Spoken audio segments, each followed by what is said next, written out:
messieurs, bonsoir et bienvenue à vous à ces grands rendez-vous du soir où nous parlons justement de l'actualité, nous brossons et nous commentons sur l'actualité comme d'habitude. Nous sommes mardi aujourd'hui, 22 août 2023, mesdames et messieurs, nous sommes en République démocratique du Congo. Aujourd'hui encore, nous allons tenter et puis de brosser l'actualité, c'est-à-dire ce qui se passe sur toute l'étendue de la République démocratique du Congo. Eh bien, je ne serai pas seule sur ces plateaux, comme vous le savez. Eh bien, je serai accompagnée d'un homme politique que vous connaissez bien. Alors, il s'agit de monsieur Jean Bonheur Kalongo. Il est le président du parti Alliance des citoyens congolais engagés pour la République. C'est avec lui que nous allons essayer de commenter sur l'actualité et puis proposer quelques pistes et des solutions pour pouvoir ramener notre bon et beau pays à l'émergence. Bonsoir, monsieur Jean Bonheur Kalongo. Bonsoir, madame Béni. Merci de répondre à notre invitation et vous êtes surtout le bienvenu. Le plaisir est le mien. Bonsoir à tous les téléspectateurs. Ok, alors quelles sont vos impressions déjà quand vous voyez la chaîne, vous voyez les plateaux, vos impressions? Effectivement, parce que ça fait longtemps, depuis que j'ai plus immigré du côté du territoire d'Endemba au Kasaï central, et je viens rarement à Kinshasa. Et vous trouvez émerger et puis améliorer non seulement vos équipements, mais aussi vos personnels. Vraiment, coup de chapeau à l'initiateur de chaîne et puis à tous les téléspectateurs qui vous accompagnent depuis des années. Ok, bien merci. Là, c'était monsieur Jean Bonheur, c'est lui qui est notre invité. C'est avec lui que nous allons parler, décortiquer l'actualité. Alors, au menu, nous allons parler de la table ronde qui s'est tenue la semaine dernière durant 3 jours.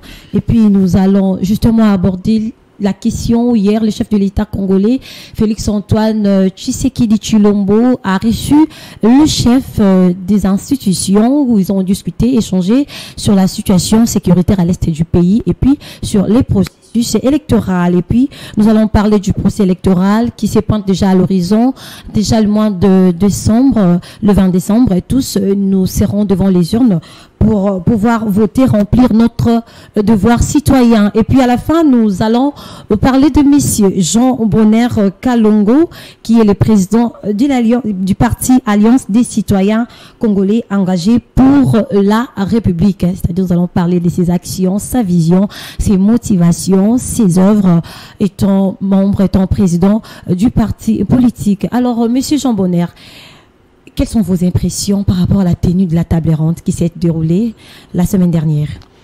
Personnellement, j'ai loué l'initiative du chef de l'État, y compris le gouvernement et tous les acteurs impliqués pour trouver solution au sujet de la paix pour l'Est du pays.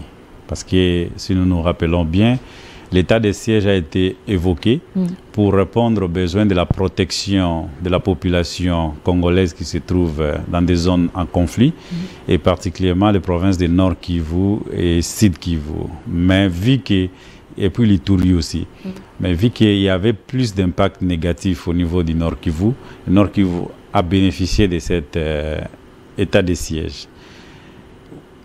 Table ronde, pour moi, c'était juste un rendez-vous d'évaluation. Évaluer comment la mise en œuvre de cet article de notre Constitution qui l'autorise, comment elle a fonctionné. Effectivement, c'est tout à fait normal dans une société où les hommes se sont mis d'accord. Ils peuvent aussi, à la fois aussi, évaluer s'il y a eu des avancées positives ou négatives.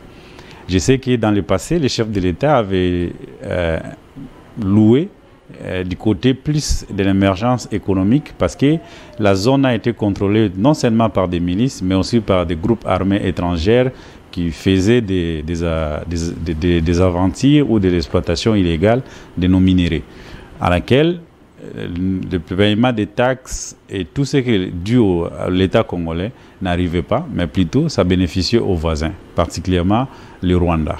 Et l'état de siège avait résolu ces problèmes économiques.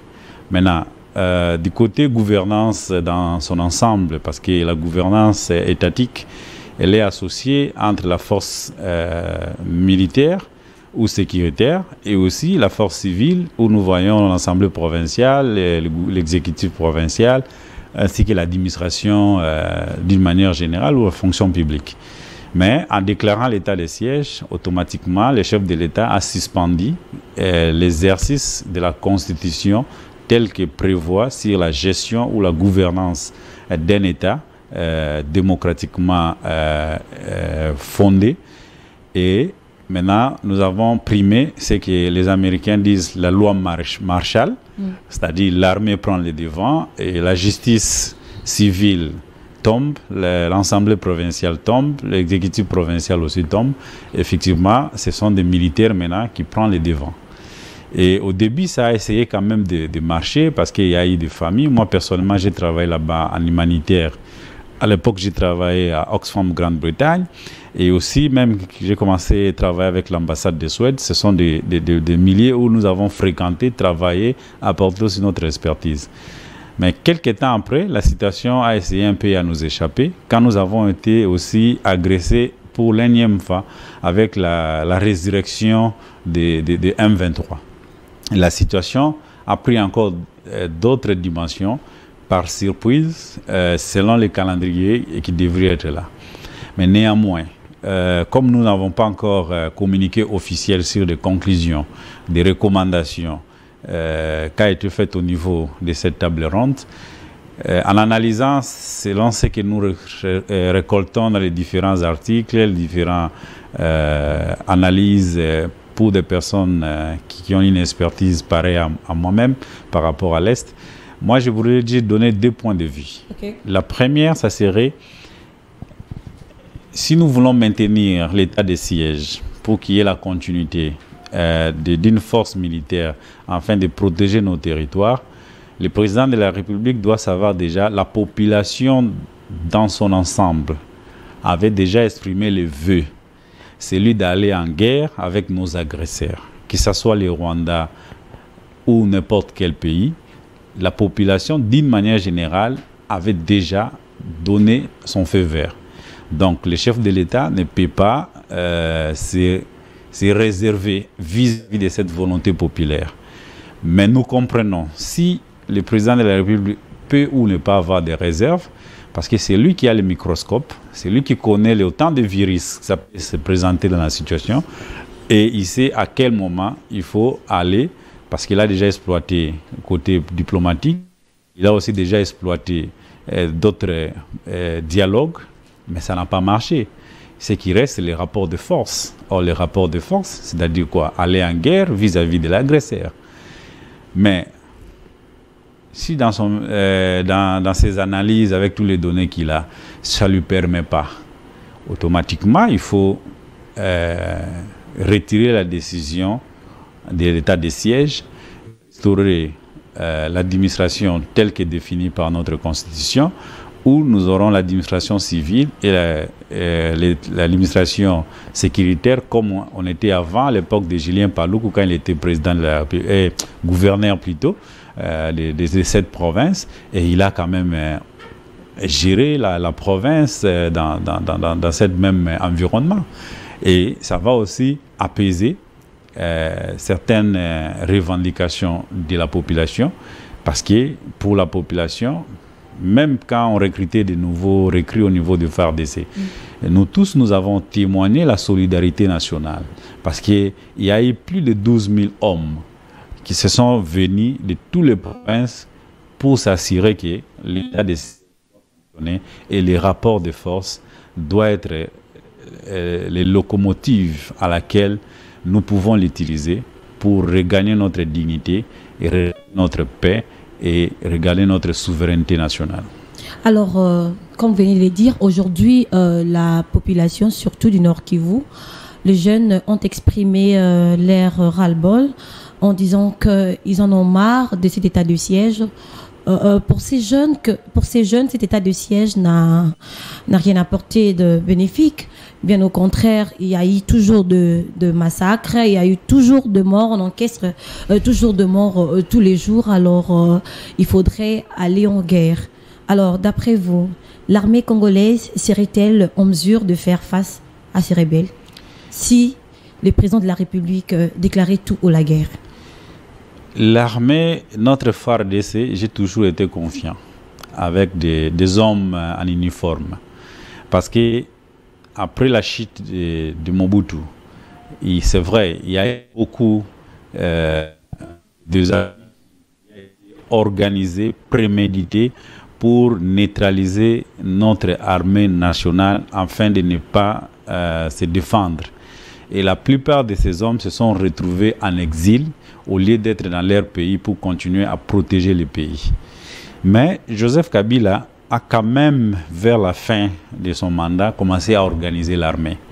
Et notre actuel chef de l'État, dont je salue à passant, Excellence Félix-Antoine Tshisekedi Tshilombo, a vraiment donné plus d'attention sur la formation, l'équipement et aussi la morale de nos troupes.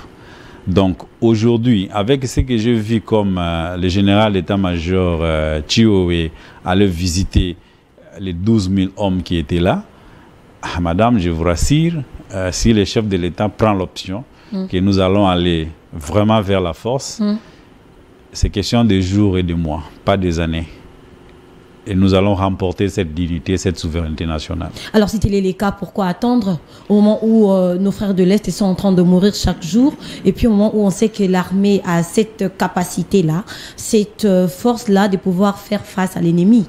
Non, il faut qu'on prenne notre contexte comme c'est une guerre mondiale, mais qui se joue au niveau de la RDC, particulièrement à l'est du pays. Parce que les Rwandais, c'est juste des marionnettes de l'Occident. Donc, ce sont des multinationales qui sont derrière notre souffrance. À porter ce fardeau parce qu'il a des Congolais dans son cœur et dans son âme. Moi, de le dire comme ça, parce que ce qu'il fait de chez nous n'a jamais été fait ailleurs. Vous comprenez? Peu importe la situation, peu importe les revendications, entre guillemets, qui n'a pas de soubassement, mais néanmoins, les abus commis en RDC sous l'exploitation des multinationales ne peuvent pas avoir la moralité de ça. Maintenant, s'il faut aller en guerre contre le Rwanda, les multinationales qui sont derrière le Rwanda, c'est là où la diplomatie doit résoudre ce problème. Et si les multinationales pensent que nous devons continuer à encaisser ce que nous avons encaissé depuis 2 décennies, eh bien, nous avons des exemples. La France s'est assimée devant l'Allemagne. Aujourd'hui, le Niger s'assime devant la France. Le Burkina Faso aussi fait ce qu'ils font. Donc, nous avons des exemples hier que nous pouvons opter comme mesure à prendre. Et en tant que nation où la souveraineté constitutionnelle doit primer, le chef de l'État peut aussi prendre des décisions en disant qu'advient que pourra, nous devons mettre fin à cette aventure, peu importe qui est derrière. Et là, maintenant, la population doit comprendre que nous avons perdu Mouzé à cause de ça. Parce que Mouzé n'a pas été compris par la population, que nous avons été non seulement infiltrés, mais on nous apprend vers un néocolonialisme, vers un esclavagisme dans notre propre sol qu'il ne fallait pas l'accepter. Raison pour laquelle il a dit « Don't betray your country ». Mais en anglais, on a traduit ça « Ne jamais trahir le Congo ». Mais le texte original de Mouzé, c'était en anglais « Never betray your country ». Oui, ne jamais trahir son pays, sa nation. Parce que nous n'avons pas ce qui est plus la RDC. Maintenant, c'est ça aussi la question que nous devons nous poser en tant que citoyens. Nous voulons aller à la force pour libérer nos territoires, regagner notre souveraineté, imposer aussi notre politique régionale, surtout en Afrique centrale. Est-ce que nous serons derrière le chef de l'État jusqu'au sacrifice suprême? C'est la question que nous devons nous poser. Des jeunes qui se réclament de ne pas être protégés. Il n'y aura pas la protection si ces jeunes-là ne se donnent pas dans les institutions de sécurité. Le Rwanda a compris cette réalité. Et il a commencé à former des générations de jeunes. Raison pour laquelle il se retrouve au Congo-Brazzaville, il se retrouve en Centrafrique, il se retrouve en Zambie ou dans d'autres pays, parce qu'ils savent qu'il n'y a pas d'autre mécanisme que la force. Or, il y a un adage qui dit la raison le plus fort est toujours la meilleure. Ok, la raison du plus fort est toujours la meilleure. Ce que dit M. Jean Bonheur Kalongo. Alors, Congolo, madame, je vous ai observé 3 fois. Jean Bonheur Congolo. C'est M. Jean Bonheur Congolo. Effectivement. Alors, j'ai massacré votre nom. Toutes mes excuses pour ça. J'ai toléré parce que ça arrive. Voilà. Merci. C'est M. Jean Bonheur Congolo. Il est le président du parti politique Alliance des citoyens congolais engagés pour la République. Alors, parlons du processus électoral en République démocratique du Congo. Oui. Aujourd'hui, cette zone du Nord Kivu de l'Est est vraiment victime de massacres et tout. Est-ce avec le procès électoral, cette zone pourra participer aux élections? En fait, ça revient même avec l'état de siège. Une des raisons que même la CENI n'a pas organisé l'enrôlement dans des zones occupées par les terroristes de M23. Ça donne normalement la Libye, à l'État congolais, au gouvernement et au chef de l'État de déclarer l'état de guerre vis-à-vis de nos agresseurs. Parce que le fait de récupérer quelques territoires de notre nation, c'est déjà violer notre constitution. Maintenant, ça handicape à nos citoyens qui se retrouvent dans ce coin-là de jouir des prérogatives légales, constitutionnelles, qui devraient nécessairement s'exprimer en tant que citoyens. Mais néanmoins, si l'enrôlement n'a pas été fait, donc les élections non plus ne pouvaient pas être organisées dans ce coin-là. C'est-à-dire qu'il faut appliquer d'autres mécanismes, soit de cooptation, afin que ces personnes soient représentées d'une manière ou d'une autre. Mais, si le chef de l'État, je pense, peut-être parmi ses conseillers, parce que je ne suis pas son conseiller direct, mais parmi ses conseillers, peut-être cette analyse a été aussi évoquée dans le sens, si nous rapportons les élections, on va nous dire on est en train de préparer vide juridique où il y aura question de légitimité, ainsi de suite, et ça va nous amener à plus de pertes de temps et de moyens que de sacrifier les 2 territoires qui sont occupés par les terroristes de M23. Je crois que c'est sur base de cette analyse que le chef de l'État a préféré laisser la CENI évoluer conformément au mandat qu'elle a pour organiser les élections, et nous allons récupérer petit à petit.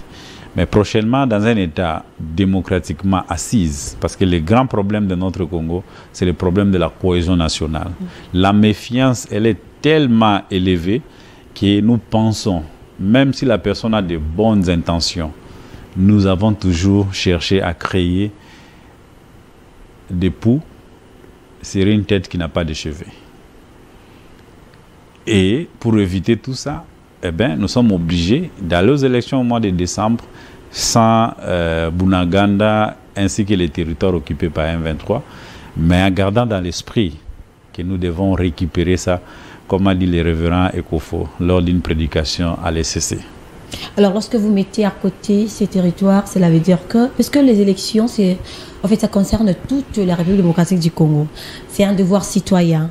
Cela veut dire que si tout citoyen congolais doit prendre part à ces élections, c'est-à-dire se présenter devant les urnes et puis voter, élire les dirigeants dès son choix. Au moment où vous écartez ces Congolais-là, au moment où vous écartez ces zones-là, on ne parlera plus d'une élection qui est crédible ou encore inclusive. Bon, j'ai eu à échanger à notre parti. Nous avons eu à échanger sur base de ça.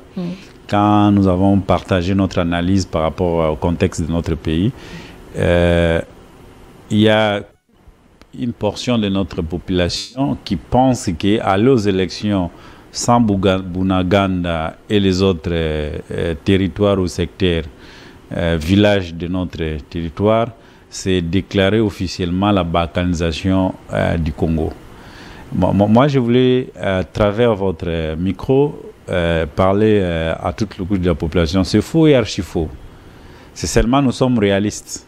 Parce que c'était une piège tendue pour le chef de l'État. Dans le cas où vous n'organisez pas les élections, vous tombez sur cette piège-là de crise de légitimité. Et ça veut dire quoi? Nous allons vers un dialogue, partage de pouvoir, et dans l'environnement que nous avons déjà expérimenté, 1+4, glissement avec Joseph Kabila, tous ces temps-là n'a pas aidé notre nation à se développer et à regagner sa position de force. Au contraire, c'était des distractions, parce que pouvoir négocier a toujours été menacé. Donc, mieux vaut gagner ça que négocier. Et moi, j'ai aimé la position du chef de l'État.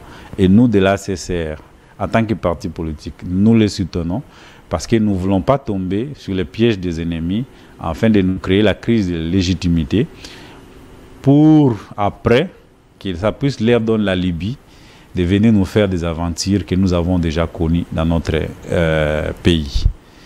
Nous devons continuer comme ça, tout en gardant l'œil sur des terres de nos ancêtres qui sont occupées par nos agresseurs. Et nous ne devons pas oublier ça, peu importe là où nous sommes, peu importe là où nous passons notre temps. Alors, nous parlons du processus électoral. Quelques partis politiques, quelques têtes, grandes têtes, disons, de l'opposition se sont retirées de ces processus électoraux. Cela pourrait handicaper les élections? Non, je ne pense pas. La Constitution, madame, nous sommes à un État démocratique. Et puis, le nom de notre pays s'appelle la République démocratique du Congo. Donc, la démocratie, ce n'est pas la dictature. Donc, ce n'est pas une obligation. La preuve en est que quand on prend des cartes d'électeurs, est-ce que tous les 100 millions de Congolais prennent des cartes d'électeurs? Ce n'est pas tout le monde qui vote. C'est seulement ceux qui sont reconnus par la loi qui votent. Donc, c'est une discrimination positive selon notre démocratie. Maintenant, c'est lui qui a déjà cette prérogative, ce mandat d'exprimer sa position citoyenne. Elle pense qu'elle ne peut pas participer aux élections. Vous pensez que... Bon, ils ne le font pas par plaisir. On doit savoir qu'ils sont en train de réclamer qu'il y ait révision du fichier électoral. Est-ce que vous pouvez pas répondre à leur demande? Madame, on va refuser quoi? Les chiffres, les nombres, même si on les révise, ça ne va rien changer par rapport au deuxième mandat du chef de l'État. Pour deux raisons. Donc, vous êtes déjà rassuré au deuxième mandat du chef de l'État, au moment où il y a d'autres têtes qui s'élèvent pour faire face voilà l'erreur de l'opposition. Parce que nous venons de l'opposition. Okay. Moi, j'ai combattu à côté de Feu Etienne Tshisekedi. J'ai accompagné aussi l'arrivée de l'actuel chef de l'État au pouvoir. Même si quand j'étais à la communauté internationale, nous avons fait à notre niveau pour accompagner l'alternance. Aujourd'hui, l'opposition a commis une erreur politique. Martin Fayulu, qui devrait nécessairement regagner cette classique politique de l'opposition, premièrement, il a refusé à observer les normes constitutionnelles, à prendre les porte-parole de l'opposition. C'est ça, le vide juridique qu'ils ont créé depuis 2019. Nous avons évolué. Ils ont voulu faire leur Jean-Val de Lubumbashi sous la bénédiction de l'Église catholique. Malheureusement, ça n'a pas marché. Ils se sont retrouvés à 4 ou à 5. C'est Sanga, Matata et tout. Mais ECD s'est précipité de se retirer dans les courses au moment où il était candidat favori. Ensemble, le président national a un petit problème juridique pas petit mais grand, sur base de notre constitution, sauf si les garants de la nation lui accordent une amnistie. Mais à ce niveau-là, il n'y a pas l'amnistie. Il a un problème juridique qu'il doit d'abord le résoudre avant de se prononcer. Vous l'avez fait pour le casser, parce que vous savez bien que si est seulement si qu'il s'est prononcé et tout, alors il pourrait bien gagner la magistrature suprême. Non. Nous jeter la balle disant qu'on l'a fait pour le casser, c'est être ignorant de l'histoire politique de notre pays. Le président de l'ensemble a eu problème avec le régime passé. Et des lois que nous avons héritées, parce que c'est la continuité de l'État, ce sont des lois qu'il n'a pas permis depuis ces temps-là. Et jusqu'aujourd'hui, même quand il était à l'Union sacrée, pourquoi il n'a pas poussé des réformes à ces lois pour qu'ils soient favorables? C'est la question que moi je me suis toujours posée. Pourquoi il s'entête sur une juridiction légale, formelle, connue internationalement et au niveau national, mais il a des députés qui ne l'aident pas à faire certaines réformes vis-à-vis de sa situation. Au-delà de ça, pourquoi il n'a pas l'humilité d'aller vers les cours et tribunaux, s'assurer qu'il est en norme avec des lois congolaises? Parce que nos lois, ce n'est pas les lois de Félix ou ni de Kabila. Ça devient imposable à tout le monde. Même moi, ça peut me frapper. Nous tous, nous avons évolué en Europe. Mais pourquoi nous n'avons pas renoncé à notre constitution? Parce qu'on savait un jour, on va l'utiliser contre nous. Vous comprenez? On ne l'interdit pas d'être président d'une équipe de football, de faire des affaires. Mais ici, c'est la question de la nation. Et cette question doit être traitée d'une manière très sérieuse. Néanmoins, il a un problème, même s'il a ses moyens, il peut mobiliser ce qu'il peut mobiliser au niveau de l'opinion, mais néanmoins, il a cette réalité. Mais nous avons mon frère d'une même province, c'est Sanga. Lui aussi, il a commis des erreurs politiques inutilement. Il pouvait s'humilier, intégrer d'abord cette lutte différemment de ce qui... Parce qu'ils sont venus avec la RCD, mais nous avons fait la lutte civile jusqu'à aujourd'hui. Il devait avoir quand même des tempéraments à patienter. Même s'il osait être candidat unique de l'opposition. Mais il a quel ancrage? Parce que lui-même, dans notre propre province, je suis de sa province, il n'a même pas l'adhésion de 2% de la population. Maintenant, comment vous allez réussir à devenir président de la République? Félix, au moins, peut oser, parce que Kassai, à lui, c'est la 5 provinces sur 26. Maintenant, les alliances politiques qu'on fait avec les autres provinces, parce que c'est ça la sociologie politique de notre pays. L'Est, nous avons tous les caciques. Les grands Équateurs, nous avons tous les caciques. Les Bakongo, Bandundu, dans leur ensemble. Les Kinois même, avec tout ce que l'actuel régime a fait pour Kinshasa. Vous croyez que la population elle est ignorante de la situation? Vous croyez que la population continue à être manipulée jusqu'à ce niveau? Si réellement l'opposition avait des arguments solides contre le régime en place, tous les marches qu'ils ont organisées tout récemment ici, même moi je ne peux pas faire cette mobilisation. Vous voyez? Donc ça veut dire notre parti ACCR est plus fort même tous les 5 caciques de l'opposition. Maintenant, aujourd'hui, regardons-nous en face. La CENI appelle, convoque l'électorat. Les idées s'écartent déjà. L'ensemble vient. Matata avec LGD est en course. Denis Sessang avec Envol est en course. Il n'y a que ces 3. Non, ensemble également. Ils sont à 4.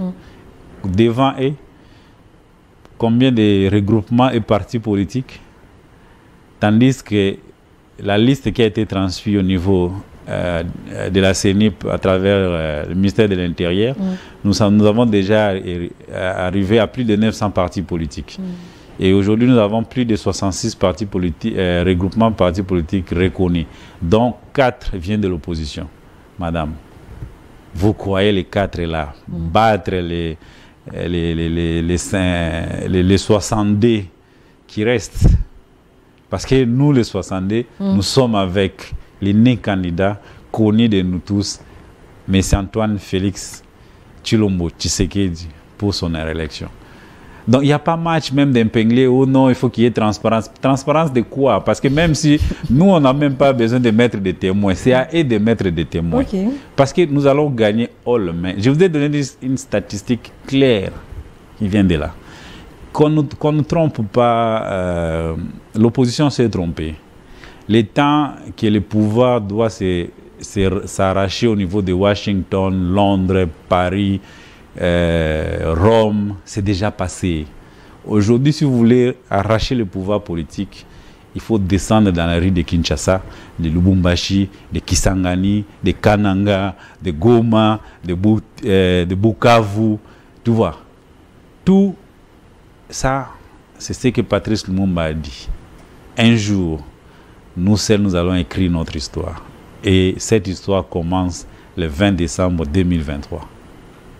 Nous allons écrire notre propre histoire, notre nouvelle histoire. Et cette histoire s'écrira le 20 décembre 2023 devant les urnes. C'est ce qu'a dit M. Jean Bonner Congolo. Effectivement. Bien prononcé. Ouais. Alors, nous avons parlé de la table ronde, nous avons parlé du procès électoral. Eh bien, maintenant, nous allons parler de M. Jean Bonner Congolo. Qui est Jean Bonner Congolo? Il est ressortissant d'où? Alors, c'est quoi ses actions? Qu'est-ce qui lui motive à être dans la politique? Est-ce un modèle pour la jeunesse congolaise? Mais avant, nous allons demander à la régie de nous balancer une vidéo ensemble. Nous allons suivre et puis nous allons revenir tout juste après.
Félix Antoine Tshisekedi Tshilombo na effort na ye moko Jean Bonner Nkongolo Mpande asali ke biloko oyo awuye kosala na ndemba ezala biloko oyo ezopesa mokonzi ya mboka lukumu kotala ndenge nini ambiance oyo toza nango bana ebele bayeti na barrage mpo baya kosepela mpona Jean Bonner Nkongolo Mpande oyo asali makambo moko ya malongawa tozotuna nano notable moko ya mboka oyo yepe aye kotambola walakisa biso makambo nini ya yoki papa. Bonjour. Bonjour mon frère. Ozandengeni. Je voulais juste nous donner un petit mot par rapport à la réalisation de ce projet que M. Nkongolo Mpande a réalisé à Demba. Ok, on est trop fiers de se retrouver maintenant devant notre usine de transformation de l'usine de courant électrique. Ici à Doma, tout le monde est très content et c'est décidé d'aller maintenant voter pour notre confrère Jean Bonner Nkongolo Mpande qui a fait la fierté du territoire de Doma.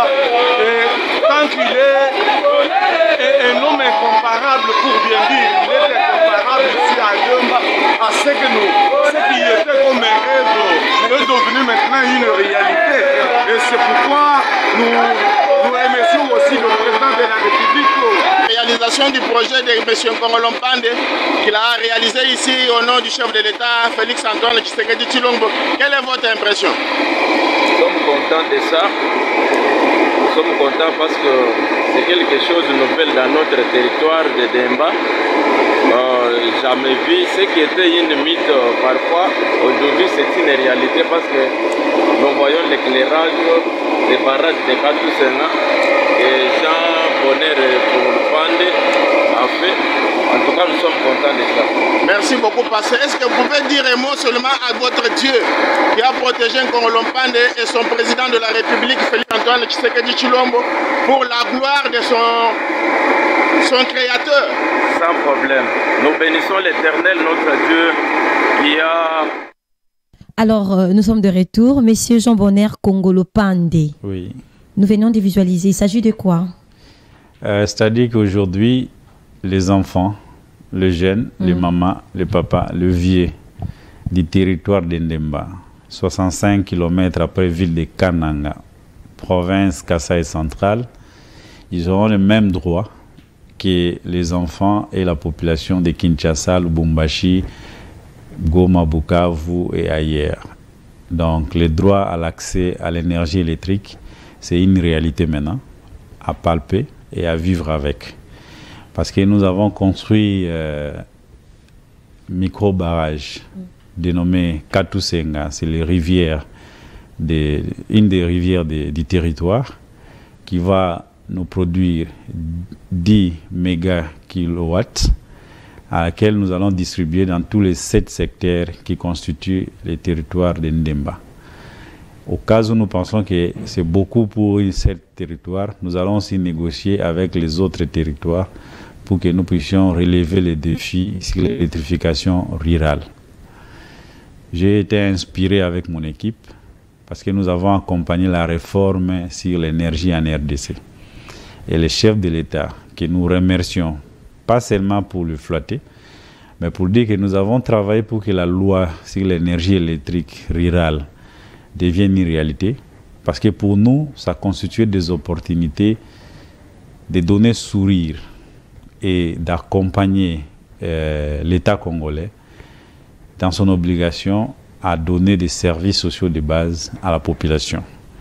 Je l'ai fait au nom d'une ONG qui s'appelle Cadre d'échange d'acquisition des compétences congolais. Ce sont des Congolais qui sont réunis et qui ont fait cette structure, capitaliser de leur expertise et amener le développement. Et vous êtes le président de cette ONG?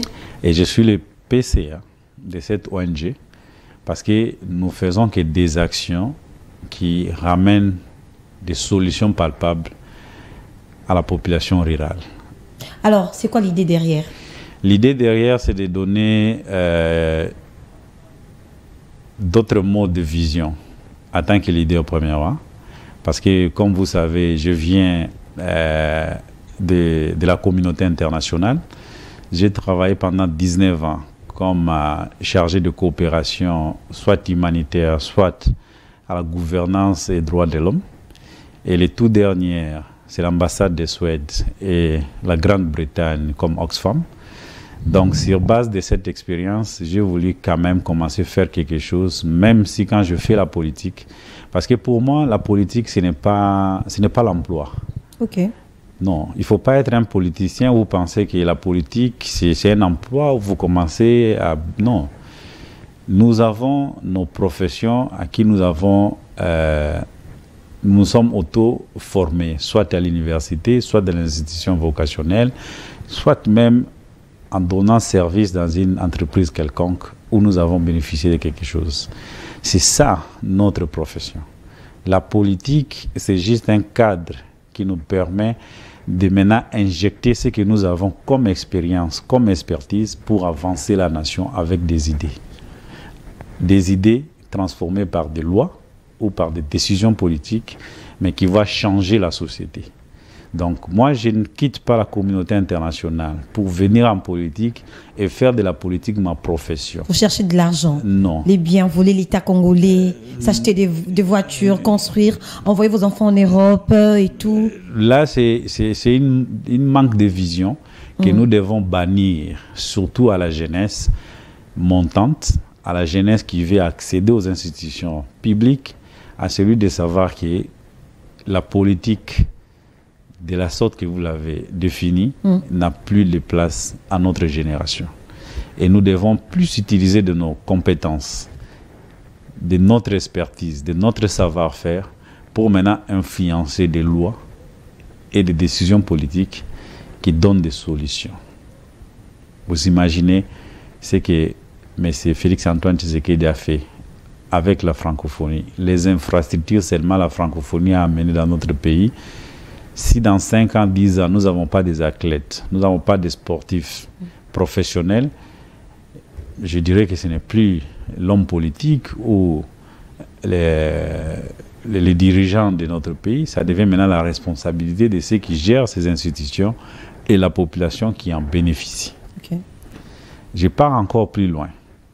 Aujourd'hui, nous trouvons, il y a des routes qui commencent à se faire de gauche à droite. Moi, je fais la route chez moi en Ndemba jusqu'à Kinshasa.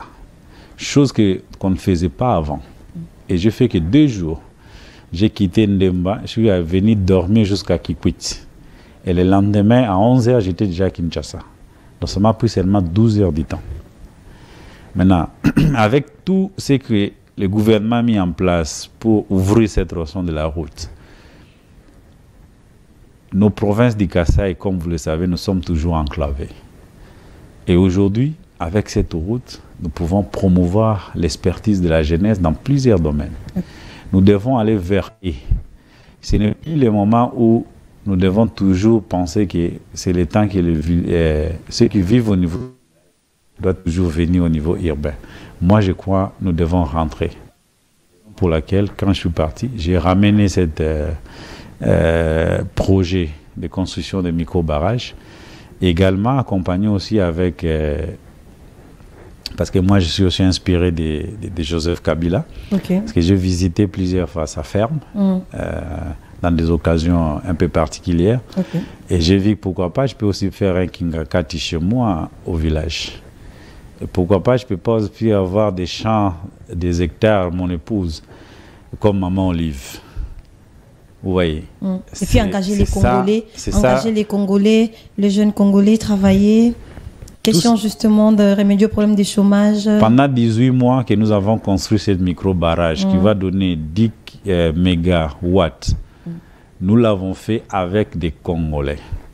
Des ingénieurs congolais. Congolais. Main d'œuvre locale. Ok. Jusqu'à voir ce que nous avons aujourd'hui. Aujourd'hui, c'est finissage, implantation des poteaux, réseau électrique, et dans 1 mois, plus de 25 000 ménages, dans un premier temps, sera électrifié. Après, nous allons maintenant avancer progressivement. Alors, vous l'avez fait par votre propre poche, vous avez justement le financement de part et d'autre? Jusqu'à présent, je n'ai pas réussi ni don, ni legs, ni contribution financière des autorités, que ce soit au niveau de la présidence, au niveau du gouvernement national ou gouvernement provincial. Mais néanmoins, j'ai reçu des encouragements qui sont venus de gauche à droite.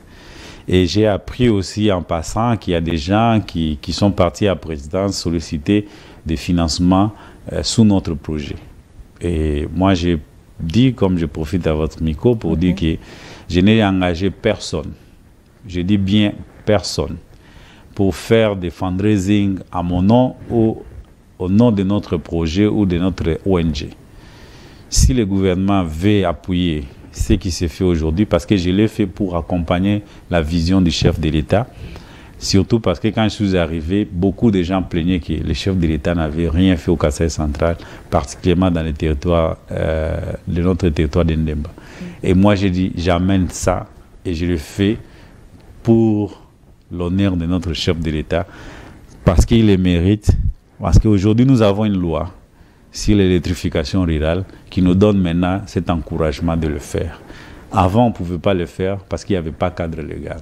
Donc, c'est à lui que nous dédions cette œuvre, et c'est à lui, nous parlons à la population, de dire qu'il y aura encore beaucoup de personnes comme Jean Bonnet Kongolo Pandé qui vont venir au nom du chef de l'État pour développer ce territoire et développer toutes les provinces de la RDC, parce que c'est l'expertise locale, c'est les moyens locaux que nous avons, que nous l'utilisons. En réalisant cette grande œuvre, vous n'avez pas reçu de menaces de part et d'autre?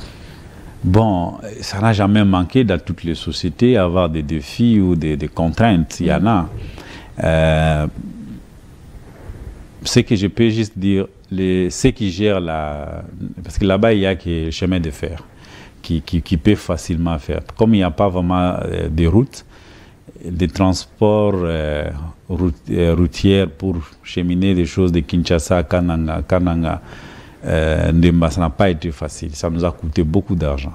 Il y a eu beaucoup d'imprévus au niveau des lignes budgétaires transport.